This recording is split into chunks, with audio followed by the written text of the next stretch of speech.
What's up, everyone? This is Shane again from the Twin Sons podcast. As you notice, I'm going to introduce myself every time because soon another member of ours will be making some videos and some deck techs. Josh will be joining us probably post the holidays and putting up some videos. But for now, it's just going to be me, but I'll still introduce myself. Today, I'm bringing you a little deck breakdown. I'll probably run one game of one of my favorite decks of all time. I've had this deck that I made and kind of pushed everywhere. I wrote an article about it on runeterraccg.com. I kind of pushed it out as far as I could. I ran into people playing it on ladder, and I asked, "Hey, where'd you get the deck?" And they sent me my article, which was super cool. That was one of my favorite moments playing Runeterra. And it's a deck that is pretty generic. It's Championless Undying. So it's using the Undying card, who is an epic from Shadow Isles. It utilizes death effects with Shadow Isles, and it merges Demacia in there for single combats and things of the like. And I didn't make the original deck. There was a bunch of different versions, but every time new cards come out, I just try to think of, all right, where would these cards fit when you put them into the Championless Undying? And it's one of my favorite archetypes to play. Once we had Grizzled Ranger come out, it really helped this deck. Stalking Shadows really helps this deck. So every time new cards come out, I get really hyped, and I try to make it, you know, work in this deck. So, I'm going to go through the deck, and I appreciate all the feedback we've gotten. We updated every thumbnail we have, which now they look 1,000 times better than they did, so I appreciate the feedback on those. I also appreciate the feedback on the particular deck techs as well. You want more mulligan tips and things like that, so we're going to break some of those down as well. As always, guys, I want to make this channel with you guys, so anything you want to see as far as videos, content, anything else, help me out and tell me what you want to see, and we'll bang it out together.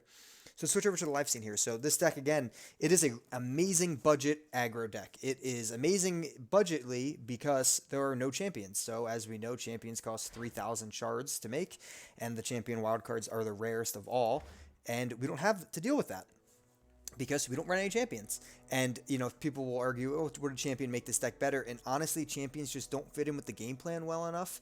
Now, some would argue maybe Callista and Lucian because they have units, they have abilities that want units to die, but they actually just slow down the deck and give your opponent a good target for removal. What we want to do is don't really have any great removal targets for opponent, so their removal isn't that useful, right? Because killing Undying, killing Grizzled Ranger, killing Curse Keeper isn't that beneficial. So we want to have units that don't have a lot of good target value, and we can just flood the board and just produce this endless wave of attacking. This deck is insanely good against ramp decks because of that reason. Your board reanimates itself, and you just keep putting pressure on. And really, the game plan in general is do that with Undying, do it with Curse Keeper, have these big boards with death effects, utilize some of these death effects, and at the end of the game, win with Atrocity or Tianna with a rally, and finish off the game. So I'll read through the deck list real quick. We have 3 Butcher, 3 Bark Beast, 3 Warden's Prey, Curse Keeper, Glimpse Beyond Single Combat, Stalking Shadows, only 2 Doom Beasts, 3 Undying, 3 Chroniclers, 2 Grizzled Rangers, 2 Ethereal Remitters, 2 Radiant Guardian, 2 Atrocity, 2 Tianna Crown Guard, and a Ruination. Now, this is my suggested ladder version of the deck, and the important part of that is essentially we're running Radiant Guardian, so if you do run into aggro, you have the ability to proc your own death via ephemeral effects with Stalking Shadows, or any of your Remitters, Chronicler of Ruin, Glimpse Beyond, Single Combat. Butcher is a really good way, so we can get Radiant Guardian online. Now, if you're going to go into a tournament, you might not need Radiant Guardian if your plan is to ban aggro. So you don't have to worry about putting Radiant Guardian in all the decks, but in general, that's the tech slot here. But the rest of these cards are pretty standard. You need to have the package of what wants to die, so you need to have your units that are supposed to die, which are Warden's Prey, Cursed Keeper, the Undying, and the Grizzled Ranger. Right, we want all these things to die. They all have solid last breath effects, but we want them to die in the most beneficial fashion. Some of those beneficial fashions are, well, with a Butcher, because a Butcher gets to come on the board and kill a unit, which you have a benefit for. The Bark Beast, if the Bark Beast is out and one of your units die, he gets bigger. That's massive. Warden's Prey is, a lot of people want to run Hapless in this position. Warden's Prey is 100% better than Hapless in this deck. Now, that's not always the case, but Warden's Prey in this deck is extremely solid. And you go down from there. You have other triggers for your units for dying. You have Chronicler of Ruin, Ethereal Remitter, all that. At the end of the game, like I said, you just want a Tianna and Atrocity for the win. That's what you're going for. So now I'm calling this a budget deck, and that's really the deck breakdown. Other than that, I'm not going to read you the whole list, but there's Glimpse Beyond Single Combat for. I'm not going to go through every card. I mean, I did read the list. I'm not going to go through every card and break down why it's good. But we have spells that'll trigger death And then, we have our draw with both Glimpse and Stalking Shadows, which is huge. And then we have a little bit of push with Doom Beast, etc.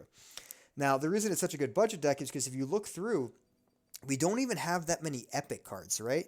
The only epic cards we're actually running here are the Undying himself. So he is a 3 of, so that is a little expensive for Undying. You go down from there. Remitter's only a rare. Radiant's a rare. Tianna is an epic.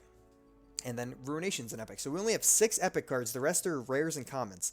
As far as cost, this is dirt cheap for a new player. So this is one of the most new player friendly decks in the game, in my opinion, as well as one of the ones that is the most, hard to master, but easiest to play, right? There's so many cool play patterns that you can really maximize your value, but it's also one of the easiest to just pick up and rip some games out with. Now, if you don't have a full playset of all these cards, just for some examples for what you could take out, the rally mechanic is extremely important in this deck. And I use Tianna for a few different reasons. Typically because you don't really want to rally until about turn 8. Sometimes it would be more beneficial in turn 7 or 6, but most of the time it's about turn 8 where you want to rally and try to finish the game. So she works in place of Relentless Pursuit, which is our spell rally. But she's extremely solid as well as an Atrocity target, because she has now 8 attack. She just recently got buffed. She had 7 previously. But now that she's at 8, she's even more of a unique target for Atrocity. So if you don't have Tianna, you could simply take her out and throw in 2 Relentless Pursuit and keep the deck relatively the same, and it would still function. So that's a little bit of a way to save cost. But other than that, you do need 3 Undying. Ruination's not 100% a need, but it is super solid against a lot of mid-range matchups, including Scouts or Ashe Sejuani, because they don't have a way to get around Ruination. And when you Ruinate and your board is filled of Undyings or other things like that, it's just massive, right? Your board just comes back. So yeah, that's really the deck plan. So as far as matchup-wise, like I said, into ramp, you're set. You're going to absolutely be really positive into ramp. Against a lot of other mid-range things, you want to stay on the aggressive while having enough jump blockers to deal with some of the nonsense on the sides, but you're pretty solid. Into burn, you're pretty solid. Into discard aggro, they can normally get wide enough around you where it can be a bad matchup because of you having units that can't block, including Curse Keeper and Undying. But, if you do hit in a Radiant Guardian, there's always ways to get some value back out of that. Trying to think of other things. Most mid-range decks you're pretty solid into. Again, you just want to kind of stay on the aggressive. And that's pretty much the deck breakdown as far as, mulligan, as far as matchups go. For mulligan tips, you really want to have a trigger or two and also something to be triggered or two. So you want to have both, a Curse Keeper and a Butcher. That's a good starting hand. You want to have a Undying, a Bark Beast, and a Curse Keeper. Even that's a solid starting hand, even if you don't have a trigger. You don't really want to keep the Ethereal Remitter. You can keep Chronicler of Ruin only if you have a really solid early curve already. So if my starting hand is something along the lines of like Butcher, Bark Beast, Curse Keeper, and Chronicler of Ruin, that's like a dream hand. We'll keep Chronicler of Ruin at that point. But you don't want to just, keep, all I have is a Warden's Prey. You don't want to keep just a Chronicler if you have that. So pitch that. You don't want Doom Beast at all. Grizzled Ranger is a little too high cost. You don't want your Glimpse Beyond. You don't want your single combat. Stalking Shadows, there's definitely an argument to be kept because of just how powerful it is. And if you hit an Undying, that's a way to amplify how many Undyings you get.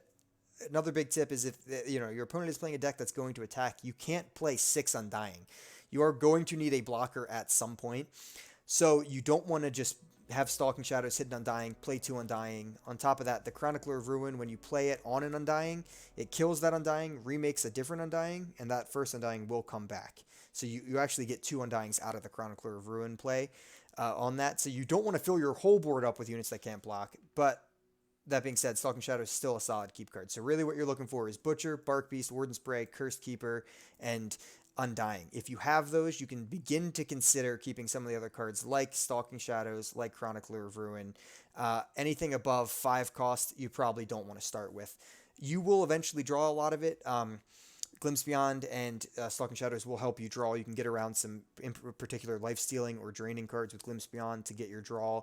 And on top of that, Warden's Prey will just cycle a really healthy hand state because you will most likely get, and we can actually do a little show here of these cards. So Warden's Prey summons, he can make anything that costs less than 3 that has Last Breath. And if you look at your possibilities, they're all so nicely fitting. I mean, most of them are so nicely fitting into this deck. He's just 100% over hapless here, and that's an argument we always get in. But cost of cast, yeah, we don't really need the extra damage. Hapless aristocrat, absolutely, right? 2 bodies, mage seeker, conservator.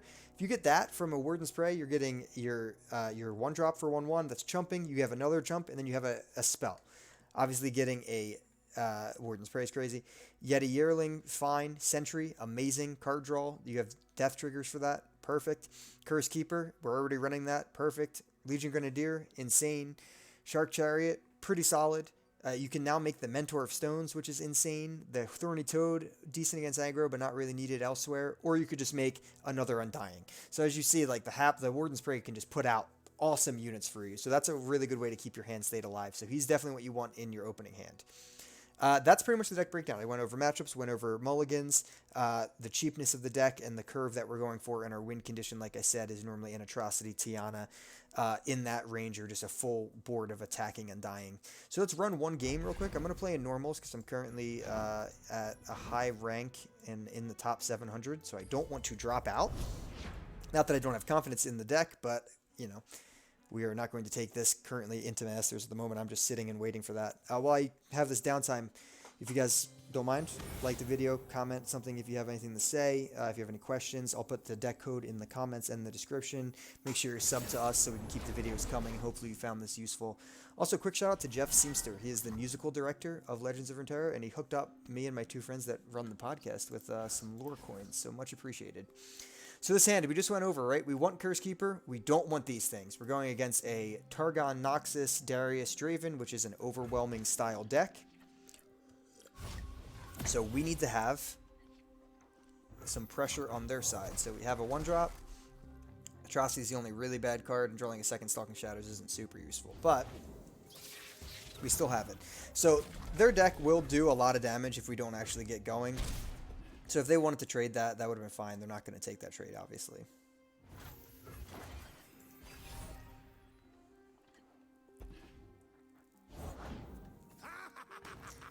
All right, so they got that. So we don't have a Butcher yet, but saving the mana doesn't feel that great either. But this can't block regardless, so we're not in a great situation here. So we'll play him anyway.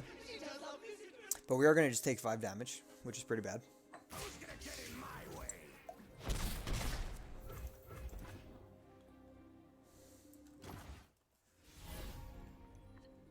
Alright, so our hand's pretty terrible, so we'll try to hit a Stalking Shadows for something. So we did get a Ravenous Butcher, which is pretty solid. Because at least now we can have a board state. And I think I will play the non-ephemeral one, so I can have an additional blocker. But obviously, if we had this on turn 2, it would be nasty, because this board state's crazy on turn 2, but it's still something. Now we have a little bit of pressure building back up toward them, to a degree at least. War Mason, reporting for duty. Make the Empire proud. So we don't really want to attack at the moment, just because they do have good defensive options, so we won't... They could trade particularly well. We would rather trade on them. And we also want a death trigger to come when we can play Radiant Guardian. So we'll most likely, depending on what we draw, pretty bad hand at the moment, we'll most likely play a Stalking Shadows here. So right now the Chronicler of Ruin doesn't do anything for us with this board, and that is bad. That is very not good. So we do need to keep something alive, so we can butcher it and then play a Radiant Guardian next turn.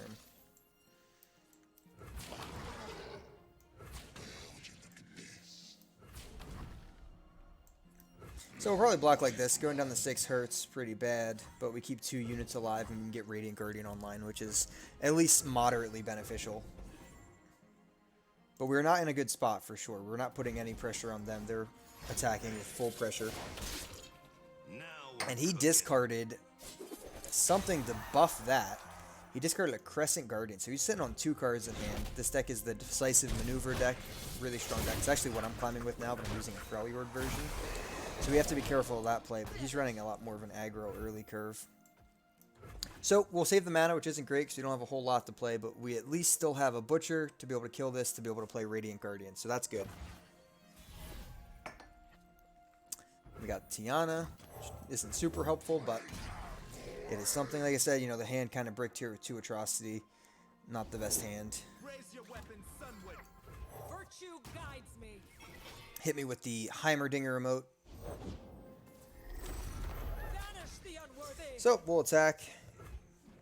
He takes it. He could have killed me if he wanted to discard the axe with that, but we're fine with gaining the additional health for now. And we have a remitter, which is alright. I will end this here. So he probably has the stun, is what I'm expecting. But he doesn't have a whole lot of overwhelm. So we do have an Atrocity play into something else to stop some of the damage. So we do want to put a blocker somewhere. Stay back. Yeah, we'll put the blocker here. If he stuns this, he gets the damage over here, and that we can Atrocity him into the Crescent Guardian, which we very well might have to do something along those lines.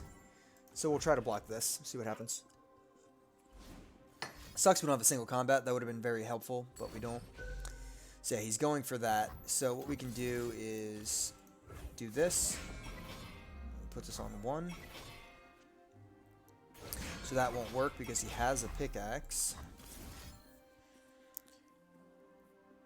So we actually need to do this. That puts us on 1 as well.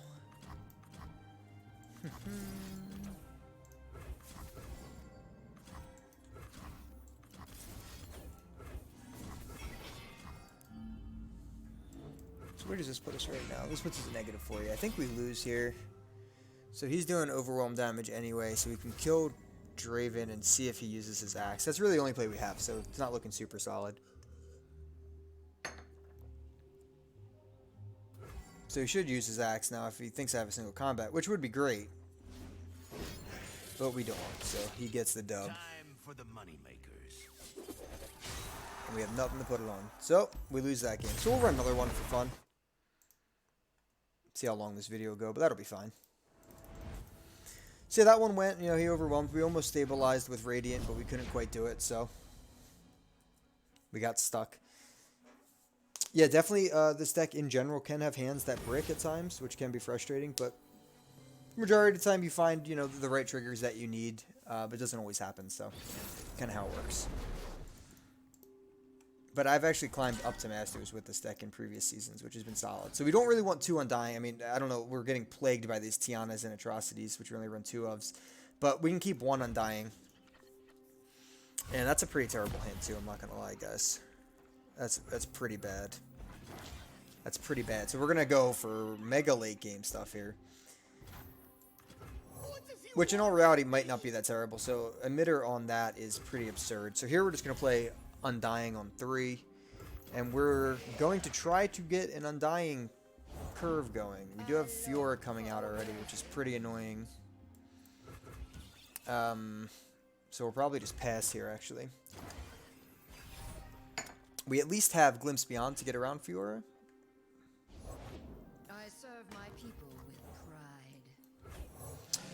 So yeah, Chronicler on Undying is good. Now we have 2 Undyings getting set to go. For the honor, try me. Oh, okay. I'm not sure. He just wants to kill the 3/3. So I don't want anything else to happen. We'd rather just have her die. I could block with the 1, but I don't want any combat tricks to happen because this is a great trade for us, so we're just going to accept.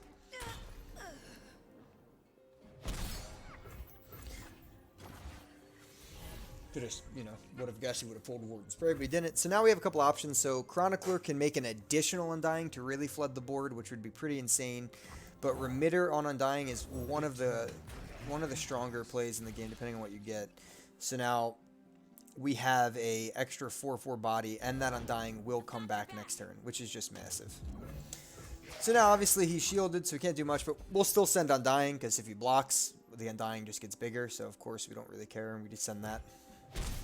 It's kind of a funny interaction with Barrier. So we got a pretty big board. We're hanging out. We got 2 Undyings both building up. We got the Atrocity for later. Obviously, this deck could run Hush. Hush is a really strong counter. Didn't mention that earlier. Hush obviously counters Undying very well. Break them. So if we're in a Hush meta, it's probably not the best thing. But we're not really right now. So we'll chump block here. We could play another Chronicler to get a 3rd Undying on board, but there's not much better than a Radiant Guardian. And you see there that if I was super short on triggers but had Warden's Prey can just create the heart of our deck, which is super strong. So he played that after a dragon killed something, so he doesn't get the bonus from Rex. So at this point, we don't really care about, like, obviously he has some positive trades, but we just want to start getting damage through because we're getting to the point where we want to try to win the game soon. Playing something else isn't going to help us a lot because it's not going to be that strong of a board unit. Most likely our plan is open attack here, Stalking Shadows, hopefully find a Tianna for a rally on their turn, and then also play Doom Beast this turn for extra damage. So for now, we'll just attack. And like I said, obviously they have beneficial trades. Like that's a good trade for him. The 5/6 there is a good trade for him. And then Shyvana isn't really a good trade anywhere. But we just want damage through the Nexus because we're trying to get him within range of death.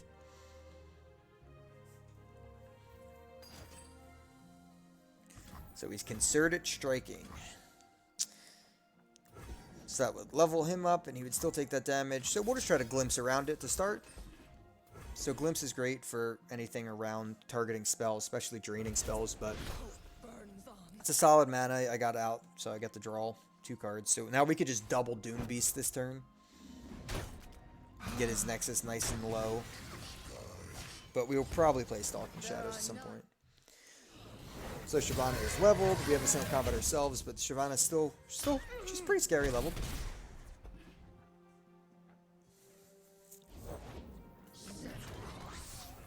She's got a lot of dragons. A big rally turn could hurt. Alright, so we're going to see what we get. Bunch of weird stuff.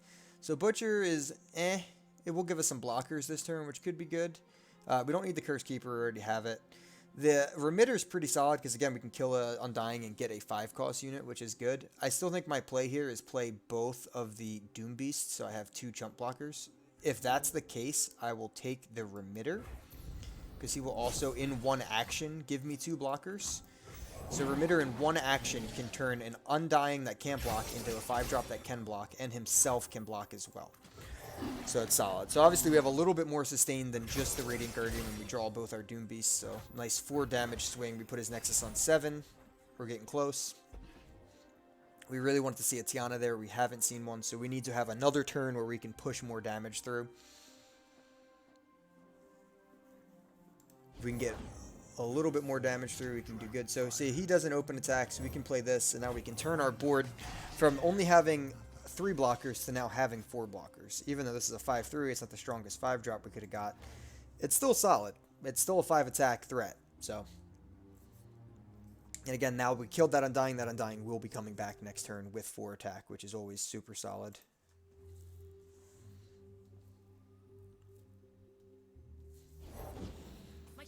We have to watch out, obviously, for his rallying.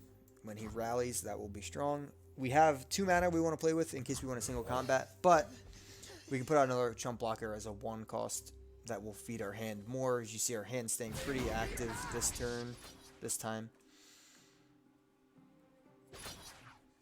Now he does have the Concerted Strike he could do from there. We're okay with trading pretty much as possible here because we want his board to be weak so we can open attack with a lot of damage. So we'll trade fully here. Now he might Concerted Strike with this. If he does, we'll react with single combat.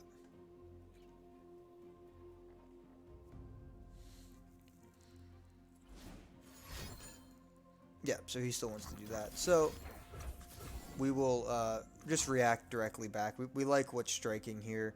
We want to kill all the units that he's killing as well. We don't really care about saving anything. So we will do that and fully kill everything. And have our board wiped at the same time. Now we can't just instantly pop an Atrocity once he gets low enough because they do have combat tricks that can get us killed, but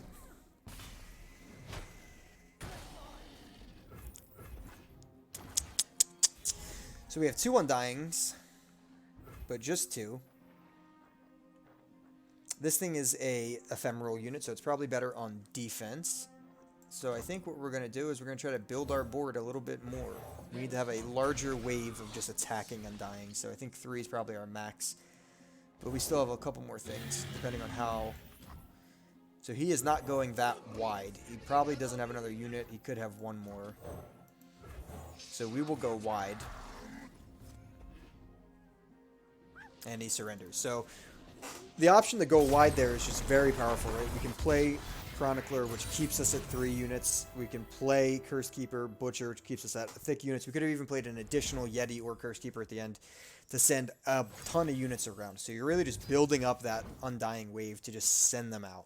So really fun deck. Obviously the first game did not go as planned, but here I'm just going to play games live and just upload what happens. You know, talk through the mistakes, talk through everything. So that's how we're going to do the channel. It's not going to be a highlight reel of all the good things. It's going to be both. So appreciate you tuning in, checking out the video. Hopefully this helps. If you're a new player, I highly recommend this deck. It's extremely fun to pilot, but it's also very cheap to make.